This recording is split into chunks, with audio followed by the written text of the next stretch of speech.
Hello, good afternoon. Welcome to Election Brief. My name is Kenneth Jesse. We're live on DSTV channel 421, GoTV channel 125, all social media platforms, and around the world on myjoyonline.com. Election headquarters is brought to you by Petrosol, your clean fuel in full quantity, and the Chartered Institute of Management Accountants, the American Institute of Certified Public Accountants, together as the Association of International Certified Professionals Accountants, Chopbox Technologies, a convenient service, and Youth Bridge Foundation, bridging the gap for positive youth development. Please stay for details.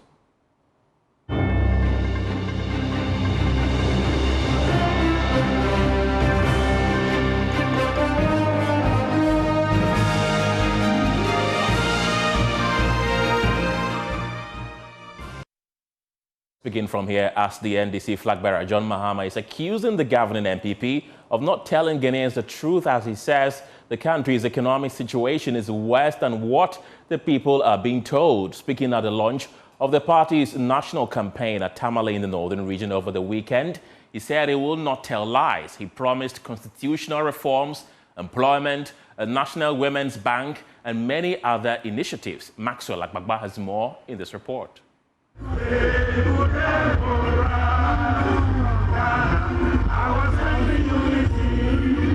The Jubilee Park at Tamale was painted in the NDC colors, with thousands of people clad in the party paraphernalia at the event.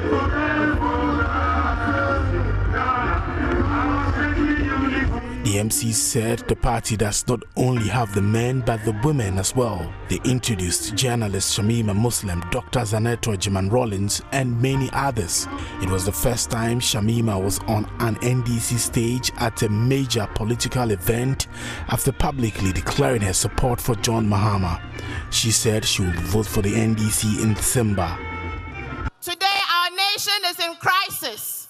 Our nation is at the crossroads because of the deep mismanagement and recklessness of the new patriotic party under the leadership of Nana Akufo-Addo Bawumia. I was heartbroken as a breastfeeding mother when I took my little girl to the clinic and I was told then that there was shortage of vaccines. This was the same time that our president, the vanguard of democracy, was busily flying luxurious private jets across the length and breadth of this world, spraying us with bath water and telling us to tighten our belts. The Jubilee Park here at Tamale in the northern region is virtually bursting at its seams, with thousands of NDC supporters gathered here for the grand launch of the party's national campaign. The top brass of the party are also gathered here, and they have been addressing the crowd. Kole Member of Parliament, Dr. Zaneto Rollins, says it is time for Ghanaians to root out and eliminate corruption. These people believe that everybody can be bought at a price, and we have to prove them wrong. We have to tell them enough is enough. The money that they received from the World Bank for the re-engineering of the Garrett project that they squandered, and people are now sharing. That money is not going to make a change to the lives of Ghanaians. The national chairman of the NDC, Johnson Esiedun Ketia, has also been urging the security agencies to be impartial in the December elections. Where is the IGP if he is listening? My message to you is simple. The day you were commissioned into leadership of our security services, you swore an oath to protect the interests of Ghanaians. You didn't swear to protect the interests of any regime that is in power for the time being. We know you are working under pressure, but please, you can absorb that pressure and do the right thing for the next 4 months. Former minority leader and Tamale South MP Haruna Idrisu said the NDC has demonstrated leadership and will continue to do so if it's elected into power.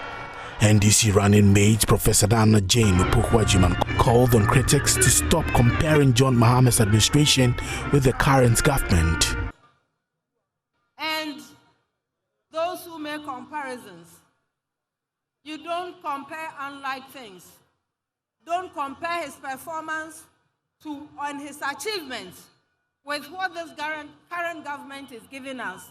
It's like comparing cassava to oranges or cassava to lemon. There's no commonality among them.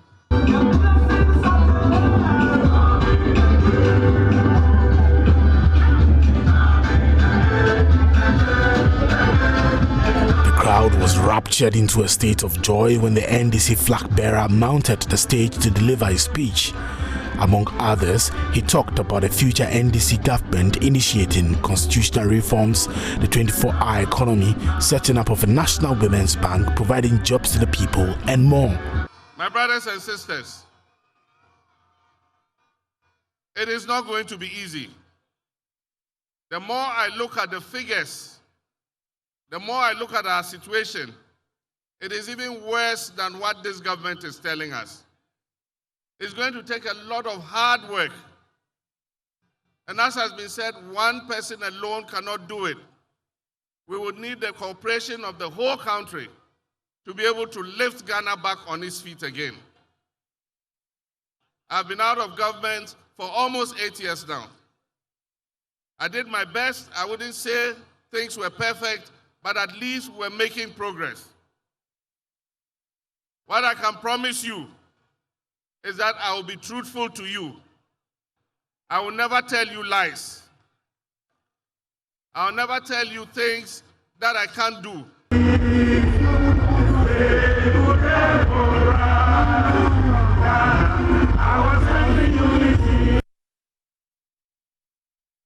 Right, let's stay in the northern region and look at the voting trends in that particular region. Remember, that is where the NDC decided to launch its campaign. My colleague Isaac Ofieje with our research desk is joining me in the studio to tell us about the voting trend between the two major political parties, NPP and NDC, over the years in the northern region. Isaac, tell us about it. So we're actually doing an analysis of all the 5 northern regions. Why is this important? Right. We've been looking at the data and we've seen the trend going on and why the NDC decided to go to the northern region to launch their campaign. This is important. You know their dominance in the northern region. Yes. But over the years, NPP, they've been doing some stuff on the ground, trying to close the gap and all of that. So we start from the northern region. What you see in green is for NDC and blue is for the NPP. So just look at this trend. You see that the northern region is predominantly a region for the NDC. Okay. Over the years, what do you see? You see the NPP's percentage in the northern region increasing right after Bawumia was introduced in 2008. This is what we call the Bawumia effect. Okay. After introduction in 2008, what we see is that they've been able to move from a share of 38.1% to now 46.4%. Okay. And whilst the NPP's vote share in the northern region keeps rising, what we see with the NPP is that they've been dwindling from with the NDC, absolutely 58.6% to 52%. So in this year's election, the northern region is one of the regions that you need to keep tabs on in terms of who is going to win this region. Okay. Looking at these interesting trends that we've seen so far. Let's look at another region in the northern part of the country and do the analysis. This is the most interesting region in the 5 northern regions, the northeast region where Bawumia himself comes from. Before 2000, you can see the huge gap between the NDC and the NPP. 75 as against 12.4%. Okay. But what we see is that right after the introduction of Bawumia in 2008, what we've seen is that the NPP share of the votes in the northeast region kept going up, and from 35% to 44.9%.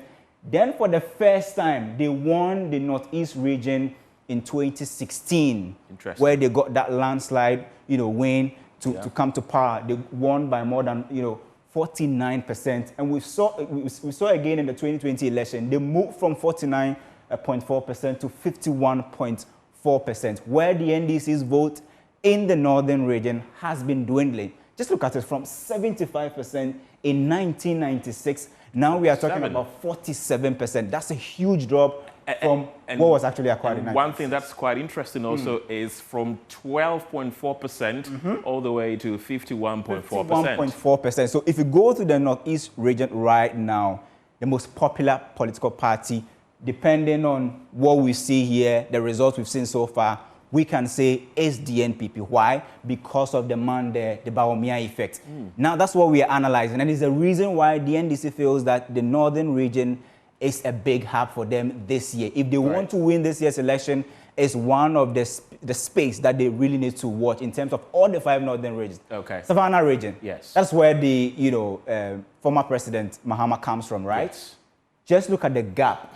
Savannah region is also closing in terms of gap. Looking at a gap of 67 versus 29.6%. Yes. Now we are looking at 35.2% versus 63%. Okay. What you see is that the gap keeps dwindling in terms of the space. It keeps reducing right after we saw the introduction of Bawumia in 2008. Yes, I want to come in here. So if you look at 2008, for instance, the NDC had 56.7%. That was when John Evans Atame was contested as the presidential candidate. Now, from 2012 up to 2020, they've hovered around 60%. Does that have anything to do with the fact that John Dramani Mahama, who has been on the ticket of the NDC, comes from there? That's why they're performing quite better compared to the other places. This is his home region. So if there's any good performance, this is one of the regions that you cannot take out of the bracket. Okay. He needs to perform well in this region because this is where he comes from. Yes. But what we've seen so far is that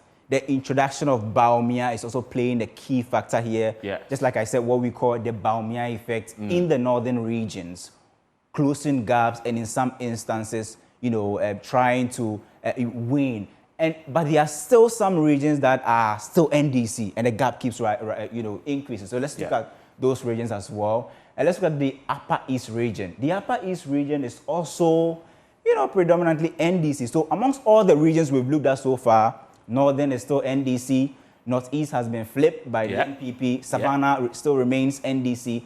Upper East region is predominantly NDC. They still are able to keep a vote margin or win percentage of more than 63%. But what we've seen is that the NPP's vote share has also increased from that 17.4% we see in 1996 to 34.4%. That's significant jump from 17, almost increasing by more than 100%. Looking at the fact that they are moving from that 17.4% to 34%. But it's still a big hub for the NDC, and they know that this is one of the regions that if they really want to win the 2024 presidential election, they have to win and win by a big margin. The last one has to do with the Upper West region, which, we've seen all the other regions. We've seen the gap, dwindling and closing. But the Upper West region is a place that the NDC still have their,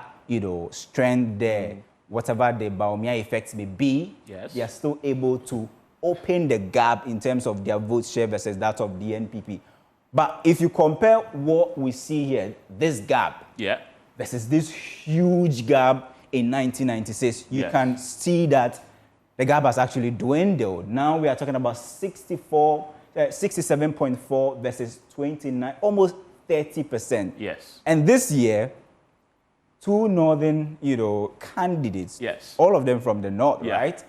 We will see whether the gap will widen or close. That's the very question I was about to ask, because if you look at, for example, from 2008, that was when Bawumia became the running mate of the NPP, up till 2020. Now, for the first time ever, he is going to be on the ticket of the MPP. And if you look at the trends in all those 5 regions you showed us, MPP has at least appreciated since 1996 significantly till 2020. Looking at these trends with Bawumia's face now on the ballot paper for the MPP, do you think they could appreciate in all these regions? It's going to be a battle of the two northerners. They are giants, if I can put it that way. Because if you look at from 1996 to 2008, MPP didn't have any northern candidates in terms of the presidential candidate. The NDC still same. There was, Rawlings, then came to Atamils. All of them, you can see the votes coming down. Yeah. Now, in 2012, when they introduced a northern figure in the person of Mahama, what do you see? Moves 10%. from, 54%, 54.4% to 65.5%. Yeah. There was a vice president, though, a running mate. He was not the main candidate. He could not, move or sustain this 37.7%, but rather dropped in terms of Baumia and Akufo-Addo dropped from 37.7% to 29.3%. Now in 2024, you have two northern giants on the tickets. Now let's see where the vote is going to go, whether we'll see the gap widening or the gap closing. It's going to be an interesting trend in all the 5 regions in the northern belts of the country. Okay. Well, I feel that is definitely a hotbed in this year's election. Right. Isaac Ofieje with our research desk. Thank you very much for your expert analysis this afternoon. Well, let's bring in the politicians and speak to the Deputy General Secretary of the NPP, Haruna Mohammed, who is joining us via the telephone lines, and the Deputy National Organizer of the NDC, Elikem Kotoko, who's joining us via Zoom. I understand both of them are joining us via Zoom. Gentlemen, thank you very much for your time. I believe you've been following the analysis that we've been doing here. But let me start with you, Elikem. What are the key pillars of the NDC's campaign strategy heading into the elections in December? Thank you so much. And let me commend your colleague in the studio and your station for that brilliant infographic you displayed. It tells, however, that Ghanaians are very discerning and over time will make decisions based on various variables, especially including what living standards, etc., means to them. With regards to the NDC and our strategy, we have made it very clear that, we will make sure that this campaign will be a groundwork campaign. There shall not be that much fanfare and rallyings here and there. Rather, just like we did in 2008 and brought in the late Professor Mills with His Excellency John Mahama as his vice president. Okay. We're going back. We are revisiting that same approach where we'll knock on every door, walk on every street, get to the markets, get to the mosque, enter the churches, and preach the word of the NDC to the people, that the very apostles of competence who actually got to power on the wings of anti-corruption fight have rather become the mother serpents of corruption, an institution they have established with pride. And therefore, there's a need for one reason why we need a leader who is visionary, who is experienced and not ready to experiment, and not a mate who for 8 years has been learning to be mate. Because you and I know so well in Ghana, nobody learns to be a mate for 8 years. That is an abject failure. Okay. If you look at the infographic, apart from the Upper East and Upper West, it appears that although you're on top when it comes to percentage, except 1 or 2 regions, do you feel like the NDC is losing its grip on Northern Ghana? The graphics tells it for itself. Indeed, there were times when our gains were chipped in by our opponents, the NPP. It is never a surprise. It is never something to worry that much about. It is very normal and expected to happen in politics. Do not forget that when Dr. Alhaji Baumia was introduced onto the political scene, he was the economic messiah who was all over the place, excuse me to say, like flies over garbage. He was giving so many economic lectures here and there. Some of even your colleagues in the media fell for him without comprehending appropriately the misgivings or the ills in what he was doing. And so many believe that he had the economic magic wand to transform this country. He made it so clear. He asked 170 questions. He said Ghana doesn't need to borrow anymore. There's money over there. His boss also said that 1 Ghana will be equivalent to $1. They said so many things. Today, that has turned.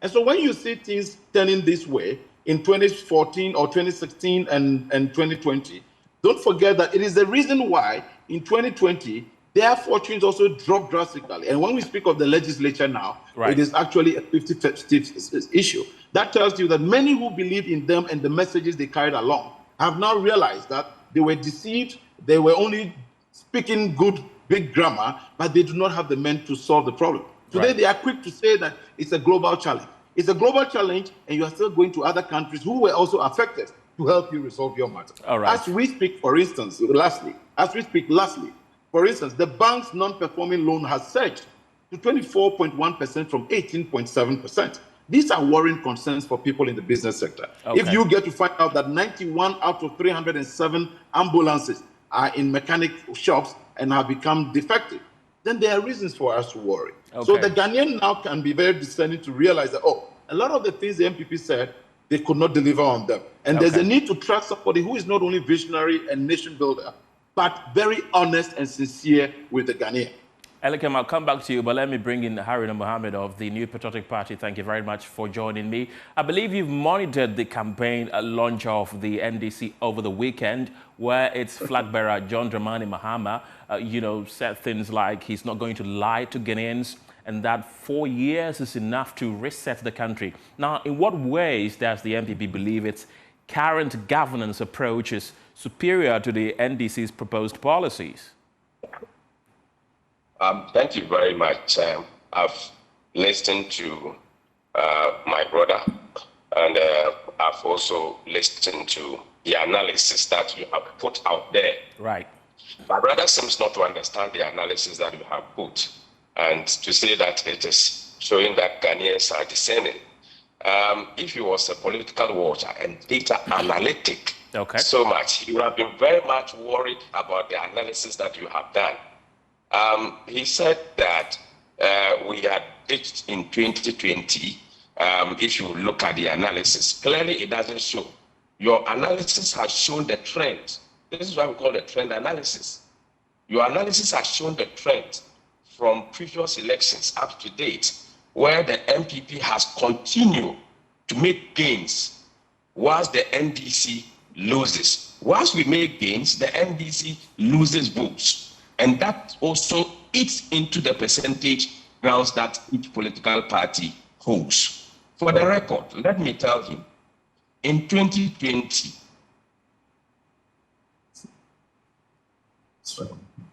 hello, Haruna? Compared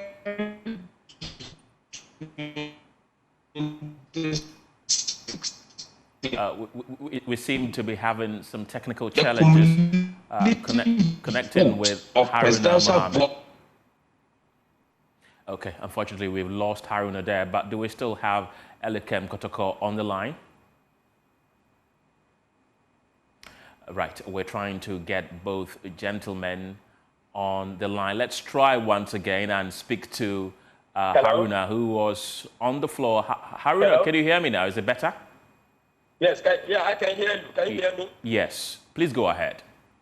Yes, I am saying that my brother started by saying that it shows that your data that you have presented shows that Ghanaians are discerning.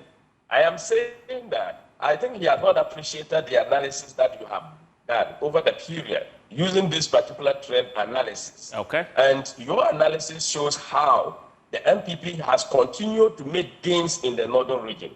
And if you look at the larger northern region, when it was 31 constituencies, you see that the MPP from your trend has always picked up and made sure that a clear number of votes have been made. And in 2020, it was very massive, very, very massive in 2020. If you look at northern region alone, we made about 286,000 or so cumulative for presidential. In 2020, we made 409,000 plus. Okay. You should be worried and not to say that Ghanaians are discerning.